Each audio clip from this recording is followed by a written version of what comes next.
The Stranger at the Rustic Spoon. It was a calm, golden evening in a charming coastal town tucked away from the glitz of Hollywood. The sun hung low on the horizon, casting a soft amber hue over cobbled streets and old brick buildings. Locals walked by in no hurry. Life here moved slower, sweeter, with friendly waves and dogs trotting beside their owners.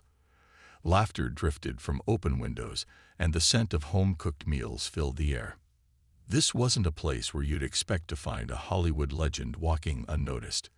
But that was exactly how Keanu Reeves preferred it. After weeks of long, emotionally draining shoots for a dramatic indie film set nearby, Keanu craved simplicity. No red carpets, no interviews, no makeup chairs. Just solitude, and maybe a quiet dinner. He had finished filming just hours earlier, still in the clothes he wore for his final scene. A weathered flannel shirt, faded jeans, and old boots caked in dust. No entourage, no security, just him, a cap pulled low, and a growing hunger gnawing at his stomach. He wandered the town's narrow streets, scanning for a quiet spot to grab a bite. His eyes landed on a quaint little restaurant tucked between a florist and a used bookshop. A wooden sign read, "The Rustic Spoon." Lanterns flickered softly outside, and inside, the warm glow of pendant lights made the place look like something out of a vintage postcard. He smiled. This is it. Keanu pushed open the door, a small bell chiming above him. The restaurant wasn't busy, just a couple of tables filled with chattering families and a young couple sharing dessert in the corner. A waitress glanced up from behind the counter and smiled politely. But before she could speak, a tall, sharply dressed man emerged from the kitchen.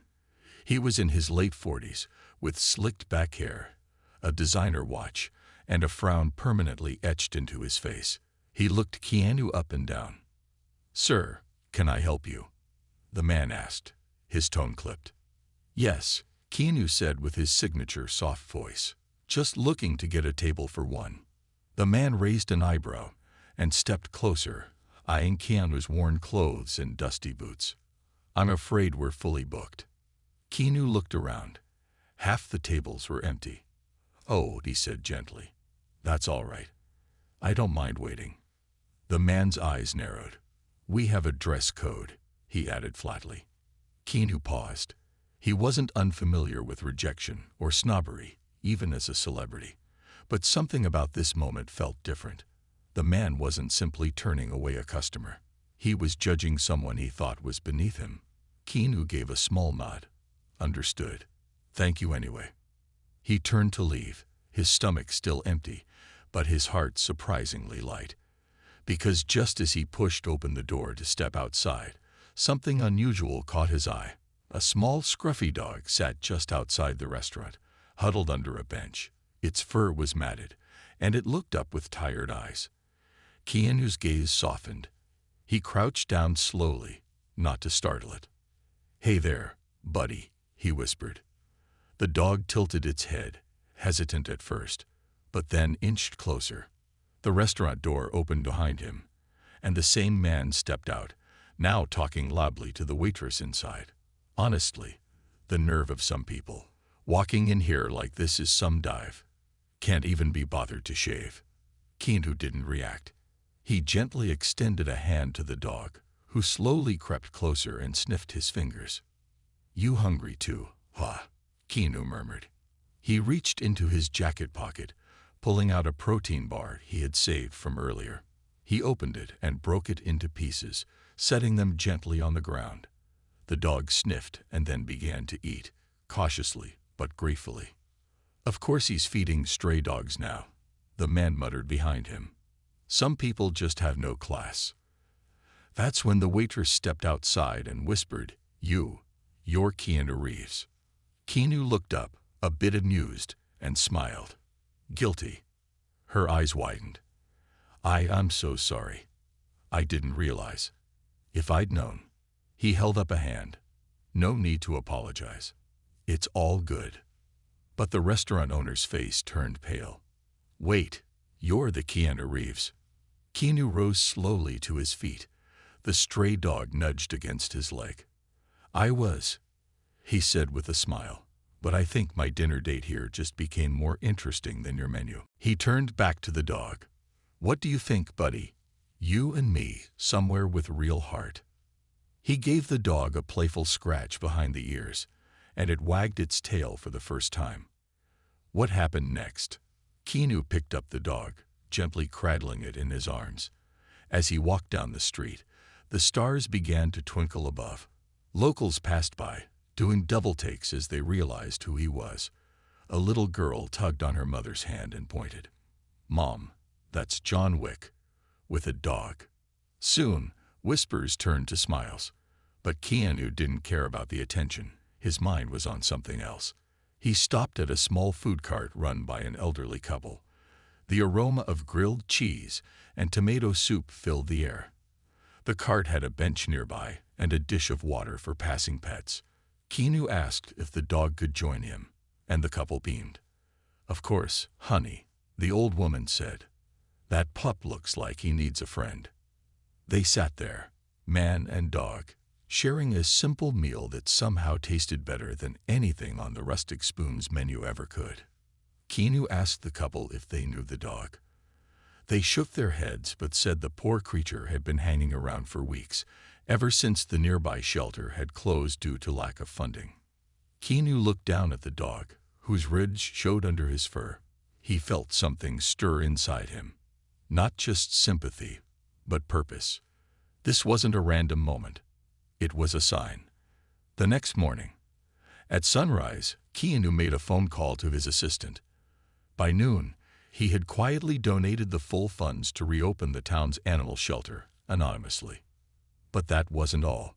He adopted the dog, gave him a proper bath, a warm bed, and a name. Rusty, in memory of the restaurant that turned him away, and the moment that led to something beautiful. This was only the beginning. Because what happened next would not only transform Rusty's life, but the entire town's. And Keanu's act of quiet kindness, it would ripple across the internet, bringing the world to tears. Rusty's second chance.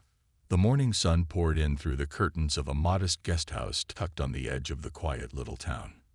Birds chirped outside, and a soft breeze rustled the leaves. Inside, on a couch too small for most grown men, Keanu Reeves sat cross-legged, sipping black coffee from a chipped mug.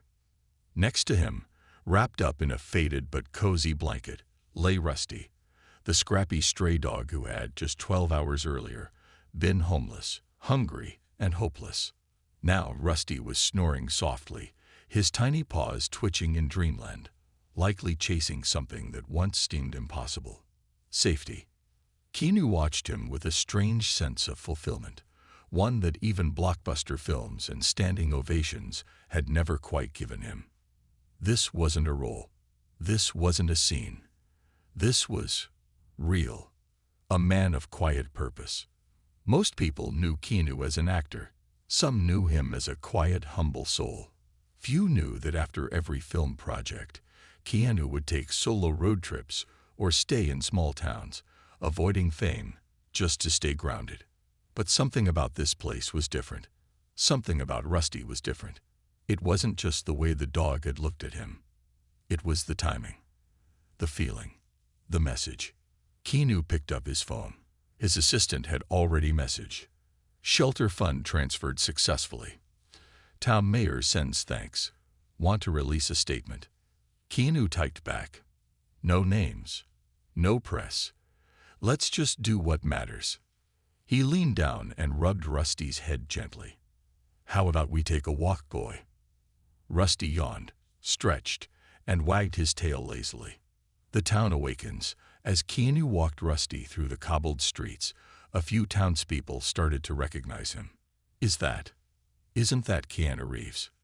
Wait, is that the stray dog that used to sit outside the bakery? Word had already begun to spread, not because Keanu told anyone, but because the waitress from the Rustic Spoon had seen what he did after being turned away. She told her cousin, who posted on social media, and by sunrise, it had quietly gone viral. #KeanuKindness was trending on Twitter. A photo of him sharing grilled cheese with Rusty under fairy lights now had over 1 million likes on Instagram. But Keanu didn't care about that. He was more interested in finding Rusty a vet, a collar, and maybe, just maybe, a new mission. The local vet, Dr. Emily Rivera, was a single mom and the town's only vet. Her clinic was small but spotless, and her heart even bigger than her workload. When Keanu walked in holding Rusty, she blinked. "Wait, are you?" He smiled. "Just a guy with a dog." Emily laughed. "Well, I'm just a woman with a stethoscope. Let's see what we got here." Rusty was underweight, dehydrated, and had a small infected wound on his back paw. Nothing life-threatening, but years of neglect had taken a toll. Emily treated him gently, her young son Noah watching with fascination. Keanu knelt next to the boy. "You like dogs?" "I love them," Noah said. "But we can't have one. Mama says she's too busy." Emily glanced up, embarrassed. "Single-parent life," she said. "No time for walks, no money for dog food." Keanu nodded with understanding. As Emily finished bandaging Rusty, she said, "He's lucky you found him." Keanu looked at Rusty. "I think it's the other way around." The spark that started a movement. After leaving the vet, Keanu made a quiet stop at a local pet store. No paparazzi, no assistants, just him, pushing a cart filled with supplies. Kibble, toys, shampoo, a dog bed. He paid in cash and even took time to ask the clerk about the best type of leash for a rescue dog. He wasn't acting like a celebrity. He was acting like someone who cared. And that's why it hit so hard when later that evening, the very same owner of the rustic spoon, the man who had turned Keanu away, posted on Facebook, "I didn't recognize him. Had I known it was Keanu Reeves, I'd have treated him like royalty." Huge regret. Lesson learned. The internet wasn't kind in return. Comments flooded the post. "You should treat everyone with kindness, not just celebrities." "Keanu had more class feeding a stray than you did running your restaurant. The rustic spoon just lost my respect." But Keanu, true to himself, said nothing publicly. Instead, he walked Rusty through town each morning, stopping to greet kids, offering to help older locals carry groceries, even giving Rusty a chance to comfort a crying child who had lost her own dog months ago. Rusty the therapy dog. The idea wasn't Keanu's. It came from an unexpected place. Noah, the vet's son. One afternoon, Keanu stopped by the clinic with Rusty to drop off some supplies. Noah was sitting in the waiting room with a cast on his arm from falling off his bike. Rusty gently approached the boy, then laid his head on Noah's lap. Noah's eyes lit up. "He makes me feel better." Dr. Emily watched, stunned. He's never done that before." Keanu smiled. "Maybe he knows who needs love." That night, Keanu sat on the porch of his guest house. Rusty curled beside him. A thought took root in his heart. What if Rusty's rescue was just the beginning? What if this dog, once forgotten, dirty, and discarded, was meant to help others? The outreach. Over the next 2 weeks, Keanu stayed in the town longer than anyone expected. He canceled a luxury appearance in LA and skipped a movie premiere, all without fanfare. Instead, he poured his energy into something new. He met with the mayor, the local school principal, the nursing home director, and the town's few therapists. He pitched an idea. "Let's start a program. Rescue dogs like Rusty, trained as therapy animals. Let's bring hope to kids, comfort to seniors, healing to veterans." The mayor hesitated. "It's beautiful, but we don't have the funding." Keanu reached into his pocket and pulled out a folded check. "No problem. Let's start small." He refused to take credit publicly. He insisted the town name the program Rusty's Second Chance, after the dog that reminded everyone what love could do. Unexpected ripple effects. The local news caught wind of the story first, then national outlets. The headlines came fast. Keanu Reeves helps small town heal through rescue dog program. From homeless pup to hero. Rusty inspires nation.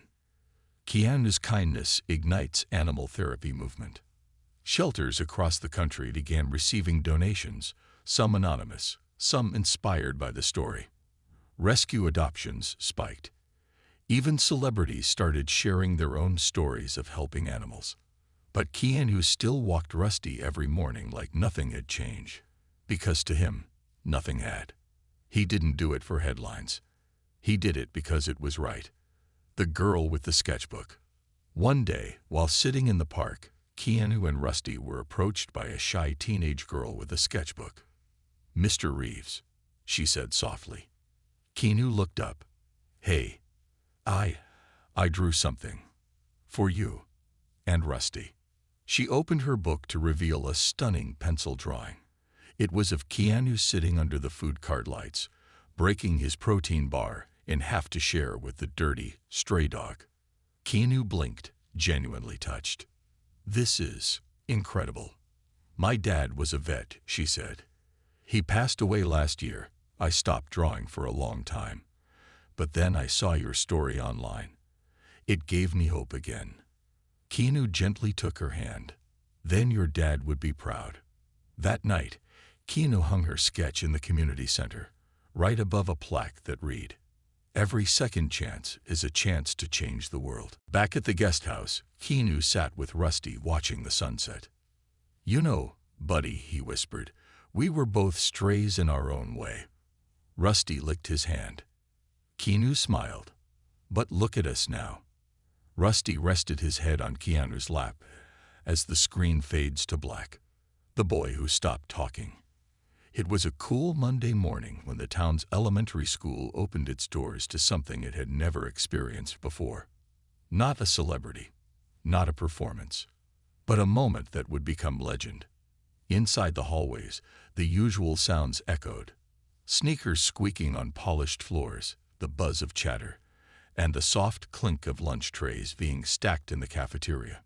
Teachers moved between rooms, giving gentle reminders about assignments, schedules, and morning routines. But today, in room 3C, everything was a little quieter. Not out of discipline, but out of something deeper. Because room 3C was home to the school's behavioral and emotional learning support program, a class for kids who had seen too much, felt too deeply, and struggled to express it in the traditional ways. And among those kids sat a boy who hadn't spoken in over a year. A child lost in silence. His name was Eli. 7 years old, short for his age, dark curls, eyes that seemed to carry lifetimes. Eli hadn't always been silent. He once sang lullabies to his baby sister and made up silly stories about space cats and invisible dragons. But after the car accident that took his parents and left him and his sister in foster care, Eli shut down. No words, no drawings, no laughter, just silence. Every day, the teachers tried. So did the therapists. So did the other kids. But Eli had built a fortress around his heart, one that no one had been able to break through. Until today. A visit unlike any other. Keanu Reeves had been invited by the school principal, Mrs. Donna Hathaway, a practical woman with a soft spot for lost causes. She wasn't interested in the fame. She didn't even own a TV. But she'd heard about Rusty's second chance from a mother whose son had anxiety so severe he used to hide under tables when the bell rang. That boy had pet Rusty just once and was now raising his hand in class. Mrs. Hathaway didn't believe in magic, but she believed in hope. So when Keanu arrived with Rusty trotting loyally beside him, a soft gasp ran through the faculty lounge. "That's really him," one teacher whispered. "He's taller in person," said another. "And that dog.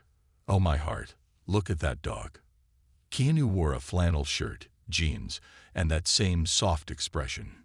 Gentle, grounded, humble. He wasn't here to impress. He was here to connect. Into room 3C. Mrs. Hathaway led Keanu and Rusty to room 3C. The moment the door opened, 20 curious eyes turned. Some smiled, some froze, and one pair, Eli's, narrowed ever so slightly. The teacher, Miss Carroll, stood. "Everyone, this is Mr. Keanu. And this," she said with a grin, "is Rusty." Rusty barked once, just a little hello, then wagged his tail with innocent excitement. Keanu crouched beside him. "Mind if we sit down?" The children nodded, some still stunned. A few whispered, "That's the guy from the movies." Keanu sat on the floor. Rusty trotted around, sniffing backpacks, earning giggles, and resting his head on laps without judgment. Rusty used to live on the street, Keanu began softly. No family, no home, no one wanted him. The room went silent. But someone saw him, just like you're seeing him now. And that was all it took, a second chance. The first shift. A girl named Maya raised her hand. "Did he bite people?" Keanu smiled. "Nope. He just barked a lot when he was scared. Kind of like people."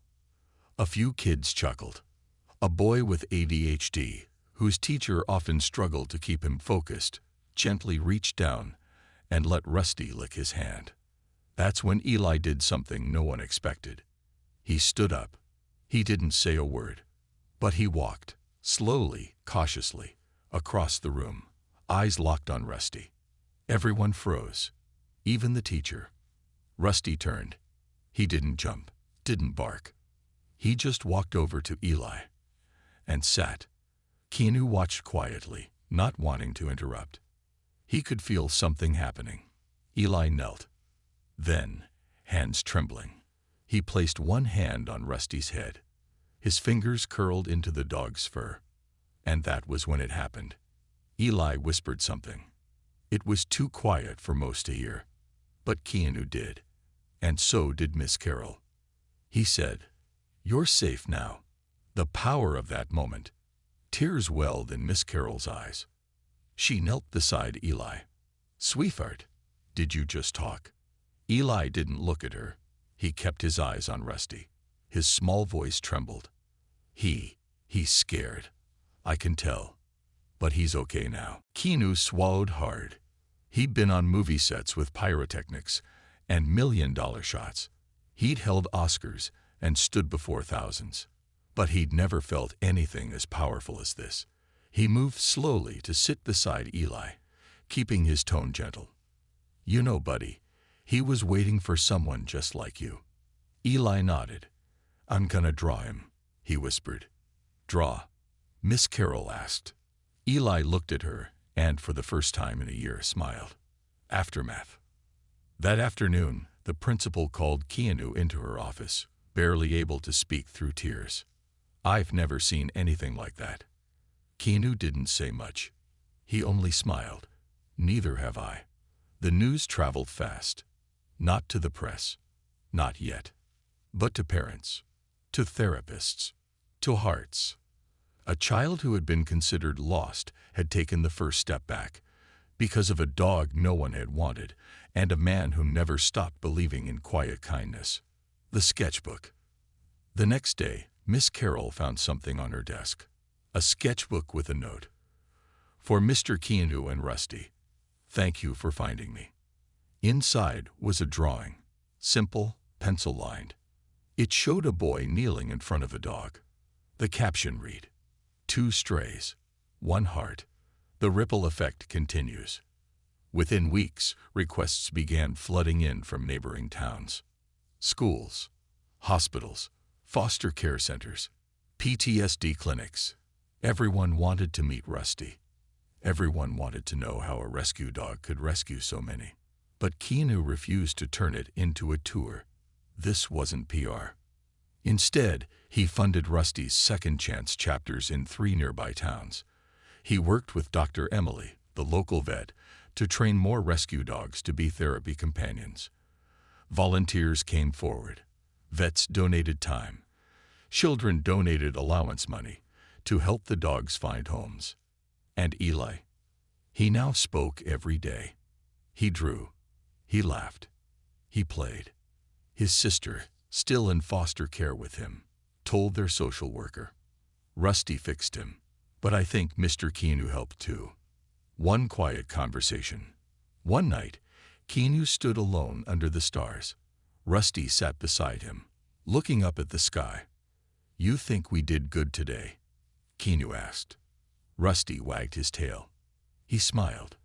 "Yeah, me too." Keanu never needed applause. He only ever wanted to leave the world better than he found it. And thanks to one rude waiter, one stray dog, and one silent boy, he had done exactly that. The veteran and the forgotten medal. The gentle morning fog lingered across the small coastal town like a dream refusing to lift.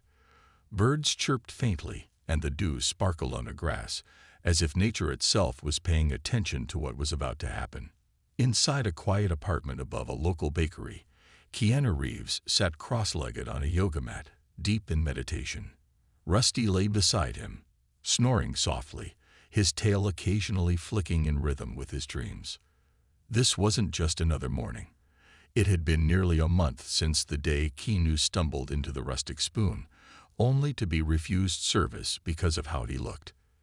That moment had led to the encounter with Rusty, and everything that followed.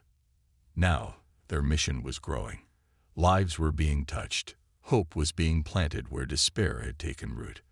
But today, Keanu had been invited somewhere different. Somewhere heavier.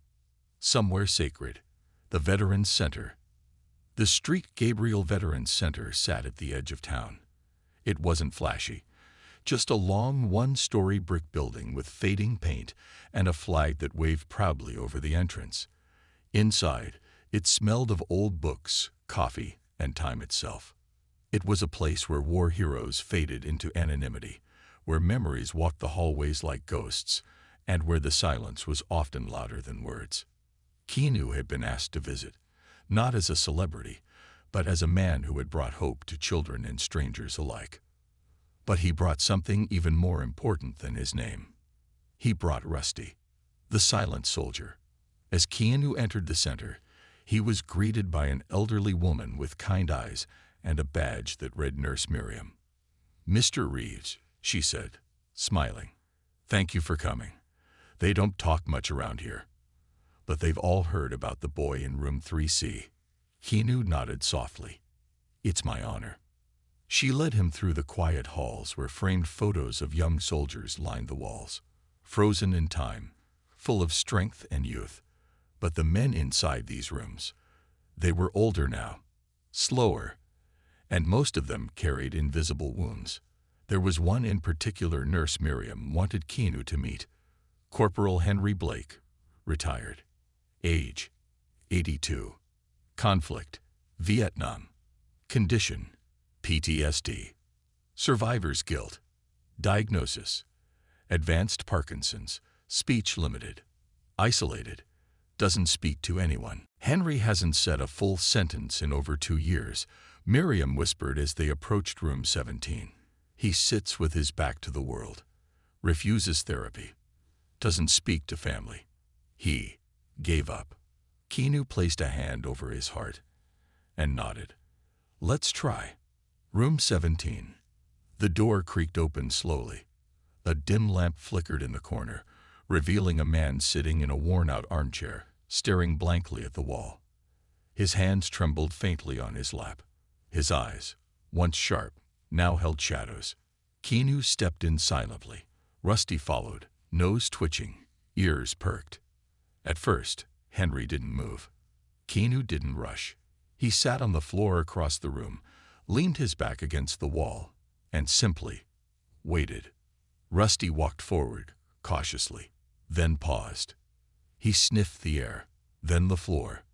Then, slowly, he padded toward Henry and rested his chin gently on the man's knee. Henry's hand flinched, trembled, but he didn't move it away. Instead, he looked down, just a flicker. Keanu smiled. "This is Rusty. He's not much of a talker either." Silence. Then Rusty did something unexpected. He whined softly, then nudged Henry's hand with his nose. Henry's fingers twitched. Then, they lowered onto Rusty's head. It was the first time he had voluntarily touched anything, or anyone, in months. The photo on the wall. Keanu noticed an old photograph tucked into the corner of the frame above Henry's bed. It was faded, black and white. 4 young men in uniform, arms around each other, standing in front of a helicopter. Keanu pointed. "That you?" Henry blinked, slowly nodded. "You the one on the left?" No response. "You look tough," Keanu said with a small smile. Still silence. But then, something happened. A single tear rolled down Henry's cheek. Rusty licked it gently. Henry's voice cracked, dusty and raspy from years of disuse. His name was Will. Keanu's breath caught. Henry spoke again, barely audible. "Saved my life." "I didn't save his." Nurse Miriam, standing just outside, gasped softly. The story Henry never told. Over the next hour, the room changed. Rusty lay at Henry's feet, occasionally nudging him with quiet encouragement. Keanu didn't interview. He didn't guide. He just listened. And slowly, painfully, the story came out. Henry and Will had served together. Childhood friends. Grew up in Mississippi. Joined the Army the same day. Same boot camp. Same battlefield. One night during a patrol, their squad was ambushed. Chaos. Screams. Fire everywhere. Will pushed Henry behind cover. Took the bullet meant for him. Henry had begged to go back. Screamed to carry his friend out. But orders were orders. He was pulled away, kicking and crying. And Will's body was never recovered. That guilt had been eating him alive for decades. The forgotten medal. Henry told Keanu something no one else knew. There was a medal in his drawer. A Bronze Star, awarded posthumously to Will. But Henry had kept it hidden. Didn't deserve it, he said. He earned it. I survived. Keanu stood and walked over to the dresser. He opened the drawer and found the medal, still wrapped in cloth, untouched. He brought it over, placed it gently in Henry's hand. You both earned it, Keanu said. You survived, so you could tell this story. Henry looked up at him. And for the first time in years, he smiled. A ceremony of one. Later that week, Keanu organized a small private memorial on the center's lawn. Just a few folding chairs, a flag, a framed copy of the photo, and the medal, polished, mounted, displayed with honor. Henry, dressed in his old uniform, now a bit loose but still proud, sat in the front row, Rusty at his feet. Keanu spoke only a few words. This is for the heroes who never made it home, and the ones who carry them in their hearts every day. Tears flowed freely, and after the crowd had gone, Henry stayed behind. He whispered to the wind, "Thank you, Will." Then bent down and kissed Rusty on the head. You brought him back, he said. And you brought me back too. The medal that made headlines. The story broke online when a local reporter wrote a heartfelt blog post. Keanu Reeves honors forgotten veteran in quiet, powerful ceremony. It went viral. Not because of Keanu's fame, but because of Henry's truth and Rusty's role in unlocking it. Veterans around the country shared their own silent stories. Many had never spoken about their trauma. Inspired by Henry, they finally reached out. Rusty's Second Chance launched a new initiative, Companions for Courage, pairing senior veterans with rescue dogs trained in emotional support. Keanu funded the entire program anonymously, again. But one thing became clear. Rusty wasn't just changing lives. He was saving them. The night conversation. Back in the guest house, Keanu sat on the porch, Rusty beside him, both staring at the moon. You feel that, boy? He whispered. Rusty's ears twitched. That's peace. It's rare. We gave a little bit of it today. He leaned back, arms behind his head. You saved a soldier today. Not even John Wick could have pulled that off. Rusty barked once, soft and proud. Keanu chuckled, then fell into thoughtful silence. The woman with the broken violin. The rain had arrived suddenly that morning. Not the kind of violent storm that rattled windows, but a quiet, steady drizzle that seemed to wrap the town in a soft blanket of gray. Umbrellas bloomed like flowers along the sidewalks. Shopkeepers leaned out of doorways to watch the mist settle. The world slowed down like it was holding its breath. And in the middle of it all, sitting under the narrow awning of an old antique store, was a woman clutching a violin case, one that hadn't been opened in months. Her name was Lena Marlowe, once a prodigy, now a ghost of herself, the sound of forgotten dreams. Lena had moved to the little town 2 years ago, escaping a music career in New York that had once promised the world. She had played in symphonies, performed in gilded concert halls, even been interviewed on morning shows. But it all ended on one rainy night when a drunk driver slammed into the side of her cab. Her wrist shattered. Nerve damage. Pain that never fully faded. Her violin, a priceless heirloom passed down by her grandmother, was split in half in the crash. The luthier had said it was unrepairable, and something inside Lena shattered too. She stopped performing, stopped writing, stopped being. She took a job at a small cafe, paid rent on a shoebox apartment above the florist's shop, smiled politely at customers but never talked about her past. And she hadn't touched music since. A familiar stranger. That same morning, Keanu Reeves and Rusty were walking their usual route. Rain didn't bother them. Keanu had a wide-brimmed hat. Rusty wore a little blue raincoat, donated by a child from the local school. They walked in silence, as they often did, not because they had nothing to say, but because some friendships are built on presence, not words. As they turned the corner by the antique store, Rusty stopped. He sniffed, looked to the side, and wagged his tail. Keanu followed his gaze and saw her. Lena, sitting on a milk crate, violin case balanced between her knees, lost in thought. Her eyes were red, rain mixed with tears. Rusty trotted over, sat in front of her. Lena blinked. "Well, hey there," she said softly. She reached out, hesitated, then touched Rusty's head. Keanu stepped into view. "Mind if we join you?" Lena looked up and froze. Her breath caught. "You're..." He gave a small smile. "Just Keanu. And this is Rusty." A cracked shell. They sat in silence for a moment. Then Lena asked, "Why's everyone in this town so fascinated with a dog?" Keanu chuckled. "He listens better than most people." She smiled faintly. Rusty lay his head on her foot, sensing something deeper in her stillness. Keanu glanced at the violin case. "You play?" "Used to." "What happened?" She paused, then surprised herself by answering. "Tried to save someone's life. Lost something in the process." Keanu nodded solemnly. "Sometimes we don't get to choose what we lose." "But it still hurts," she whispered. Keanu gently leaned forward. "And sometimes what we think is broken is just waiting to be retuned." Lena opened the case. Inside, the violin lay in pieces. The wood was scratched, cracked through the belly. The strings long gone. "This was everything to me," she said. "And now it's nothing." Keanu didn't respond right away.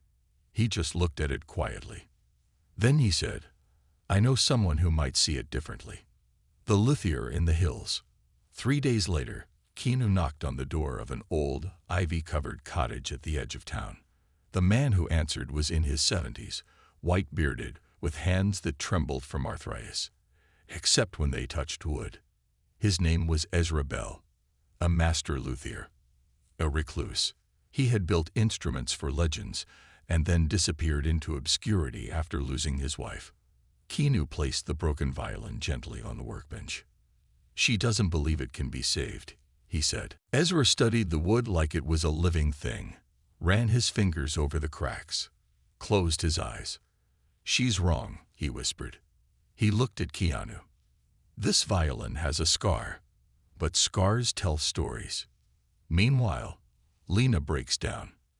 That night, Lena sat on her balcony, rain drizzling again. She stared at her empty violin case. She thought of music like a distant memory, a language she used to know, a voice that no longer belonged to her. She picked up an old notebook from under her bed. the one she used to compose in. She turned to a blank page, and for the first time in 2 years, she drew a treble clef, then a measure, then a few notes, just enough to make her hands shake. Return of the sound. 2 weeks later, Keanu returned to her cafe. He sat at the corner table, Rusty at his feet. When Lena came to take his order, he stood up and handed her something wrapped in deep blue velvet. She blinked. "What's this?" He said only 2 words. "Second chance." She unwrapped the cloth. It was her violin, fully restored. Not brand new, but whole.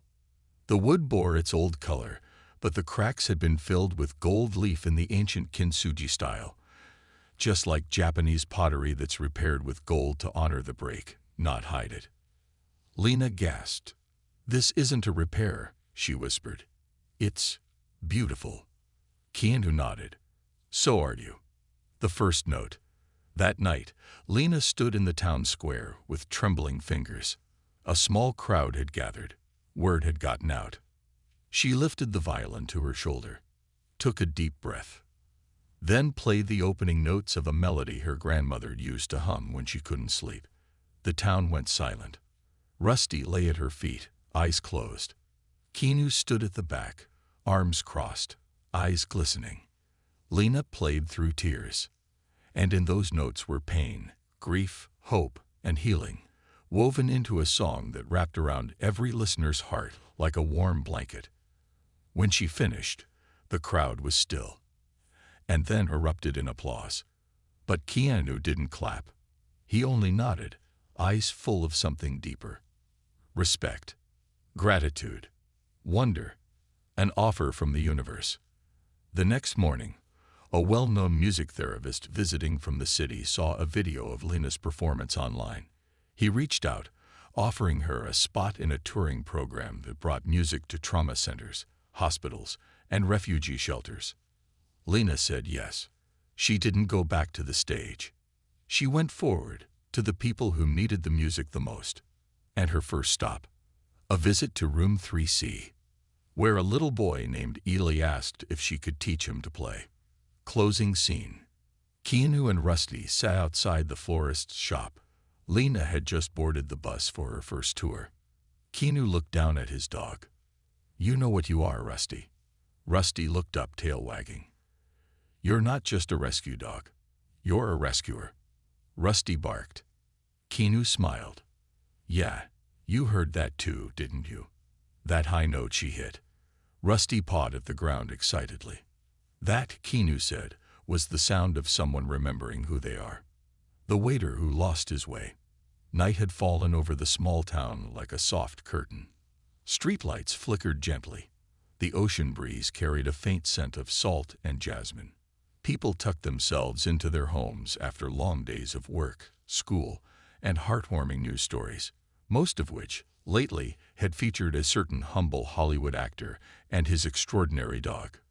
But tonight, not far from the square where Lena once played her violin for the first time in years, one man sat alone in a dark restaurant dining room, surrounded not by applause, or companionship or warmth, but by regret.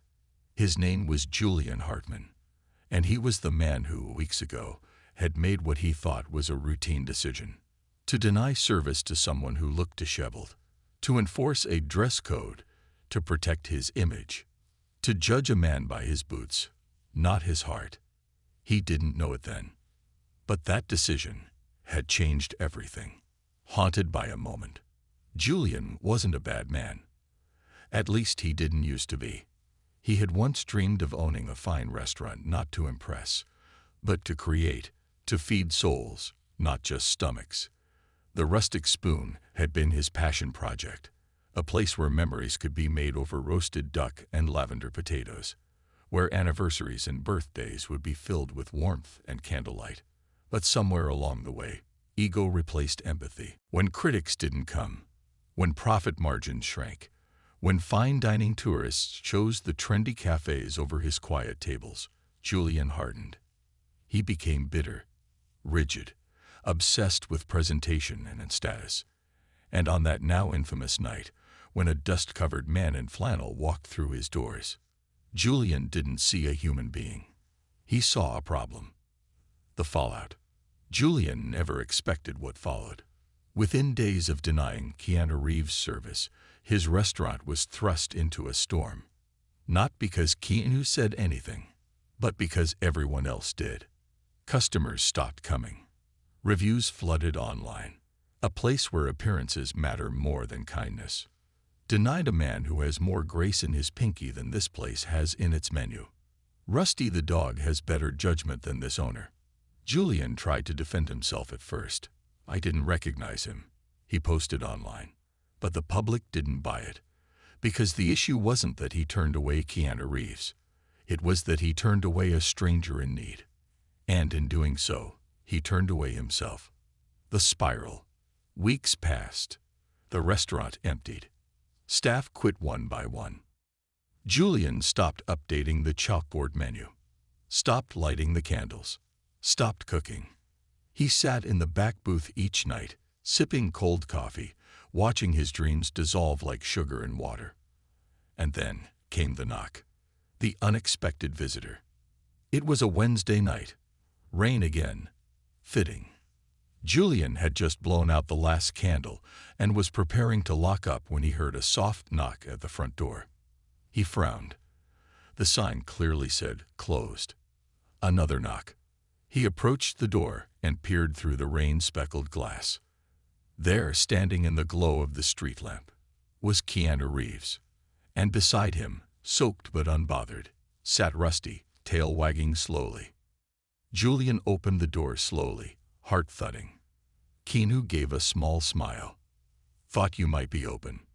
Julian swallowed. "Mr. Reeves, just Keanu," he said. "And this guy is getting impatient for a snack." Rusty barked once. Julian stepped back instinctively. I don't understand. After everything." Keanu stepped inside, rain dripping from his coat. "You judged me," he said softly. "We all do that sometimes. What matters is what we do next." A simple meal. That night, they didn't talk about the past. Keanu asked Julian to cook the one dish he used to love as a child, grilled cheese and tomato soup. Julian raised an eyebrow, surprised. "That's it?" Keanu shrugged. Sometimes the simplest things taste the best when they're made with heart. Julian hesitated. Then, for the first time in weeks, he stepped into the kitchen. And he cooked. No fancy plating. No truffle oil. Just butter, cheese, bread, and a pot of slow-simmered soup. When he brought it out, Keanu smiled wide. Rusty whined playfully. Julian set down a small bowl of grilled chicken just for him. They ate in silence for a while. Then Keanu said quietly, "Why did you start this place?" Julian stared into his cup. "Because I loved feeding people. I loved seeing the look in their eyes when a bite brought them joy." Keanu looked up. "Then bring that back." The invitation. The next day, Julian arrived at the community center. Keanu had asked him to come. No explanation. Julian nearly turned around twice on the walk there, but something in Rusty's eyes the night before had softened him. Inside the center, he saw something that stopped him cold. Kids, parents, seniors, veterans, strangers, all gathered around tables, sharing stories, laughing, holding mugs of cocoa, crayons, books, guitars. Lena was teaching a girl to tune a violin. Eli was showing off his sketchbook. Henry, the veteran, sat near the fireplace with Rusty curled beside him, holding a Polaroid of his old friend Will. Julian stood at the entrance, stunned. Keanu appeared beside him. "This is what happens," he said, "when people get a second chance." Julian's voice cracked. "I don't think I deserve one." Keanu looked at him. Maybe not, but neither did Rusty. The pop-up kitchen. That weekend, Julian returned to the Rustic Spoon. But instead of reopening it as a restaurant, he stripped out the white linens, the fancy cutlery, the exclusivity. He turned it into a community kitchen, Open once a week to anyone who needed a hot meal. No dress code, no reservation, no judgment. He cooked with his sleeves rolled up, sweat on his brow, Rusty lying at the doorway like a little sentinel of redemption. The first night, over 60 people showed up. The second, over 100. And every dish came with a message printed on a slip of parchment. Everyone deserves to be seen. Everyone deserves to be fed with food and kindness. The letter. A month later, Keanu found a letter in his mailbox at the guest house. Handwritten. From Julian. Dear Keanu, you didn't just save my restaurant. You saved the part of me that dreamed when I was young. The part that wanted to give instead of protect. I thought I had to impress people to matter. But you and Rusty reminded me that kindness speaks louder than image. Thank you for walking in that night. And thank you for coming back. I hope one day I get to serve you again. Not because of who you are, but because of who I've become. With gratitude, Julian. Keanu and Rusty sat outside the now transformed Rustic Spoon, watching families go in and out. No velvet ropes, no reservations, just warmth, and soup, and stories. Keanu looked down at Rusty. You're changing this whole town, you know that. Rusty looked up at him, eyes sparkling. Keanu laughed. Okay, we're changing it. He looked back toward the lights, the laughter, the man who had once turned him away and now served joy by the ladle. Some things, Keanu whispered, have to break before they can feed the world. The final walk. The sky was a deep amber, as if the sun itself didn't want to leave just yet. Birds drifted lazily across the clouds, and a cool breeze rustled the tall grass on the edge of town. The small coastal village that had once been nothing more than a peaceful filming location had become a tapestry of stories, stitched together by one man, one dog, and 1,000 acts of quiet kindness. Keanu Reeves sat on a bench overlooking the ocean. Beside him, Rusty, the stray dog who had once been forgotten, now lay with his head on Keanu's knee. They watched the waves roll in together, just like they had done every morning since that first, fateful night. But this morning felt different. Rusty's breathing was slower, softer. His eyes were heavy, but peaceful. And in Keanu's chest, something he rarely let himself feel stirred to the surface. Grief. A call from the studio. The day before, Keanu had received a call. His next film was greenlit. A major role. International shooting schedule. Months away from everything. From the town. From the people. From Rusty. The producer had said, "We'll send a jet. Whatever you need." But Keanu looked down at Rusty, who was limping slightly now, his gray muzzle pressed into Keanu's sock, and said, "Give me a few days. Because some goodbyes aren't meant to be rushed." Rusty's final visit. That morning, Keanu and Rusty walked slowly through the town. They stopped at each place where something had bloomed over the last few months. The school where Eli had begun speaking again. Rusty sat quietly outside the classroom door, and Eli ran out, hugging him tight. "Thank you," the boy whispered. The community kitchen, where Julian waved from the window, a ladle in one hand and gratitude in his eyes. He placed a special bowl outside just for Rusty, filled with slow-cooked chicken. The town square, where Lena had once stood trembling with her violin, now echoed with weekly performances. She spotted them, ran out with tears in her eyes, and knelt beside Rusty. "He gave me my song back," she whispered. The Veterans Center, where Henry, now a changed man, sat upright in his wheelchair, proudly holding Rusty's paw. "You've done more for me than the war ever took away," he said. The whisper on the wind. Word spread quickly through town. Rusty is unwell. Keanu is leaving soon. They're on their last walk. By sunset, people began to gather on the trail that overlooked the sea. Locals, kids, veterans, musicians, waiters, teachers.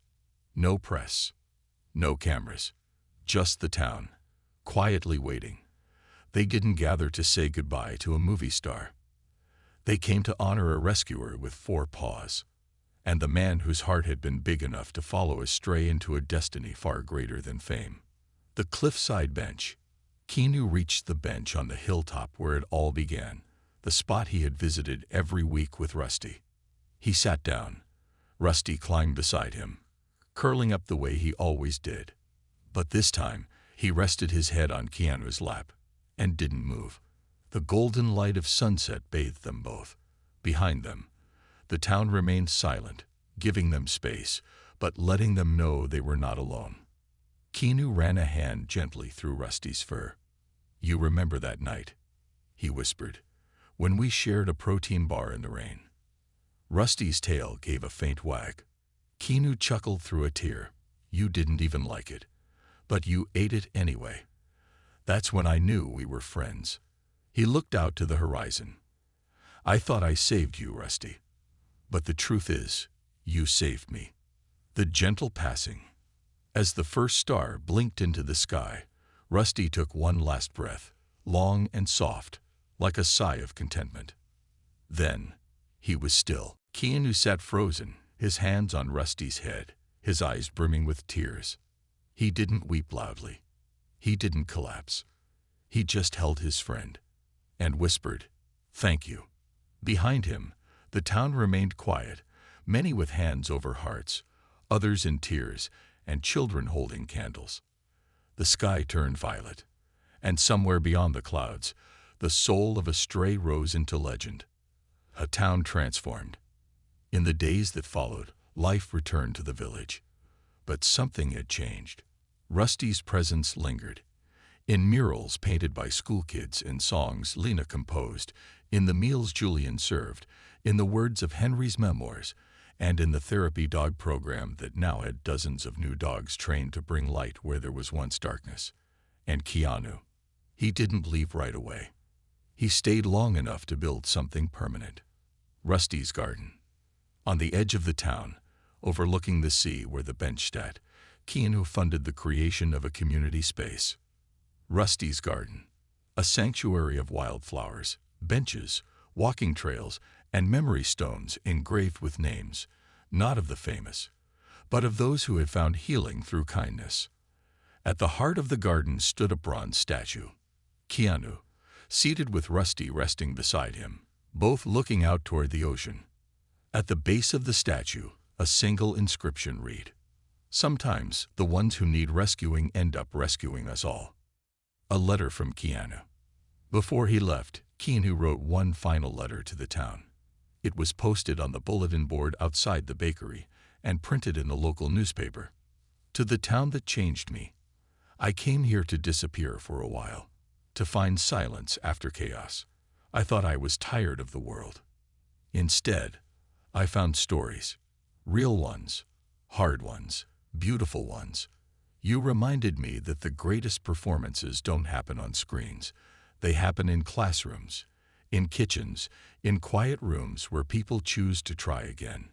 Rusty was just a dog to some, but to me, he was proof that kindness never goes unnoticed, that broken things can still bring healing, that second chances aren't just possible, they're essential. He walked me through the heart of your town. Now I walk away with that heart forever inside mine, with love and gratitude. Keanu Reeves. The camera pulls back. The town glows under the moonlight. Children laugh in the distance. A violin plays softly. A dog barks. And on the hilltop, the bench remains. Empty, but never alone.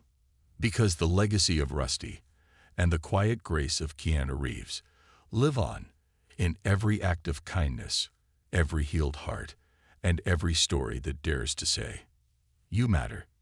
You are seen. You are not alone."